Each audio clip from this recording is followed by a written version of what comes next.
मसीह यीशु में आप सबकी खिदमत में इस्लाम पेश करती हूँ। मैं अपनी तरफ से और गुड न्यूज चर्च की जानिब से इस वीडियो को देखने वाली तमाम माओं को हैप्पी मदर्स डे कहती हूँ और मेरी दुआ है कि ये दिन आपके लिए और आपके बच्चों के लिए बहुत बाबरकत साबित हो। और इस बात के लिए भी खुदा उनका शुक्र करती हूँ कि जितनी माएँ जो इस वक्त इस वीडियो को देख रही हैं कि ये खुदा ने उनको ऑनर किया है कि वो माएँ बनी और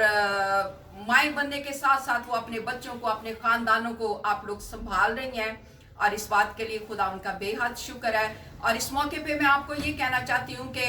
पैदाइश की किताब में लिखा है कि जब इसहाक के लिए रिबका को पसंद किया गया, रिबका को वो लेकर आ रहे थे, तो उसके भाइयों ने इससे पहले कि वो उसे रुखसत करते, रुखसती के टाइम उसके भाइयों ने उसे कहा कि हमारी दुआ है कि तू लाखों की माँ बने और तेरी औलाद अपने दुश्मन के फाटक की मालिक हो। और इस मौका पे जब उन्होंने ये दुआ दी तो मेरे दिल में भी यही आया कि हमें भी माँ का किरदार अदा करना जो बाइबल के मुताबिक हो। और बाइबल में लिखा है पहले सैमुएल में कि हन्ना ने खुदावन से औलाद मांगी और खुदावंत के आगे उसने ये इकरार किया कि खुदावंत जब तू मुझे माँ बनाएगा, जब तू मुझे औलाद देगा, तो मैं वो औलाद जो है, वो बच्चा जो है, वो तेरी खिदमत के लिए वक्फ कर दूंगी, तेरी खिदमत के लिए दे दूंगी। और खुदावंत ने उसकी दुआ को सुना। मुख्तसर तौर पे आपके सामने ये स्टोरी रख रही हूँ। और खुदावंत ने उसकी दुआ को सुना और उसको औलाद दी, उसको बेटा दिया और उसने भी अपने वादे के मुताबिक वो बेटा खुदा की खिदमत के लिए वक्फ कर दिया, खुदा की हैकल के लिए नजर कर दिया।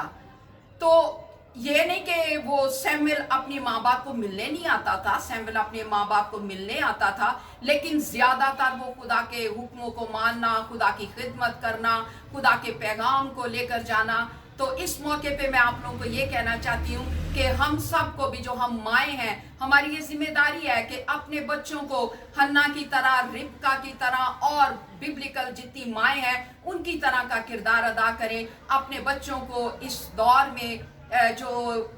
जिसे कहना चाहिए अफरा तफरी का दौर है, बेरारवी का दौर है, इसमें अपने बच्चों को संभालें, अपने बच्चों को बचा लें, अपने बच्चों की इस तरीके से तरबियत करें कि जैसे दाऊद कहता है कि इस राह पर तरबियत करके वे बूढ़ा होकर भी उस राह से कभी ना हटे, गमराह ना हो। तो आज माँ या माए होने के नाते हम सब का फर्ज है कि अपने बच्चों की ऐसी तरबियत करें कि वो खादम बने, नबी बने, पास्टर बने, रसूल बने। और अगर ऐसा नहीं भी है तो बेहतरीन शख्स बने जो खुदा से डरता, खुदा के हुक्मों को मानता और खुदा उनसे प्यार करने वाला हो, ताकि जब यीशु मसीह आए तो कोई रहा हुआ ना हो, सब हवा में उड़ का इस्तकबाल करे। और यही हमारी औलाद जब खुदावन की राहों में चलेगी तो